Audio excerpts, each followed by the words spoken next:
जय हिंद दोस्तों। बजट 2025 में इनकम टैक्स को लेकर सरकार ने बहुत बड़ी राहत दी है। अब अगर आपकी सालाना सैलरी 12 लाख तक है तो आपको एक भी रुपए टैक्स नहीं देना पड़ेगा। क्या है ये पूरी कहानी, आइए आज की इस वीडियो में सब समझते हैं। तो आइए, नई कर व्यवस्था के तहत कैसे स्लैब रखा है सरकार ने। अगर आपकी कमाई 0 से 4 लाख के बीच में है तो आपको कोई टैक्स देने की जरूरत नहीं है, आपको 0% टैक्स देना है। ओके, अगर आपकी कमाई 4 लाख से 8 लाख के बीच में है तो आपको 5% टैक्स देना है। यानी कि जैसे मान लो कि आपकी कमाई है 5 लाख रुपए, तो आपको 1 लाख रुपए का 5% टैक्स सरकार को देना होगा। यानी आप 4 लाख से 8 लाख के बीच में आ रहे हैं तो आपको 5% टैक्स देना है। आपकी कमाई 6 लाख रुपए तो आपको 6 लाख 2 लाख पे 5% देना है। 7 लाख है तो आपको 3 लाख पे 5% देना है। और अगर आपकी कमाई 8 लाख पूरी हो जाती है तो आपको मैक्सिमम इस पे कितना टैक्स आपको देना पड़ेगा। 8 लाख में 4 से 8 लाख के बीच में कितना हो गया टोटल, 4 लाख। तो 4 लाख पे आपको 5% टैक्स देना पड़ेगा, जो होता है 20,000।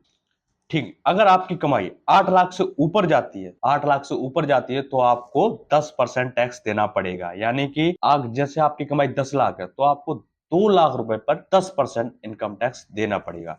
यानी कि अगर आपकी कमाई 11 लाख होती है तो 3 लाख पर 10%, 12 लाख होती है तो 4 लाख पर 10%। अब मैक्सिमम कितना हो गया 4 लाख पे, तो ये हो गया 40,000। अभी न्यू इनकम टैक्स के अनुसार सरकार ने क्या किया है, इन दोनों को माफ कर दिया 87A के तहत। ये बोला है हम इनकम टैक्स लेंगे ही नहीं। अब सरकार ने क्या किया है, जैसे ही आपकी कमाई 12 लाख से ऊपर होगी वैसे ही आपको सीधा सीधा 15% इनकम टैक्स देना पड़ेगा। मतलब जैसे ही आप 12 लाख से ऊपर निकलते हैं, जैसे मान लो आपकी कमाई 13 लाख, तो आपको 5% 10% के स्लैब में नहीं आ रहा है, आपको 13 लाख यानी 1 लाख पर सीधा सीधा आपको कितना टैक्स देना पड़ेगा, 15%। समझ में आ रही मेरी बात। अगर आपकी कमाई 14 लाख है तो 2 लाख पे 15%, 15 लाख है तो आपको 3 लाख पे 15%, अगर आपकी कमाई 16 लाख है तो 4 लाख पर 15% आपको देना पड़ेगा।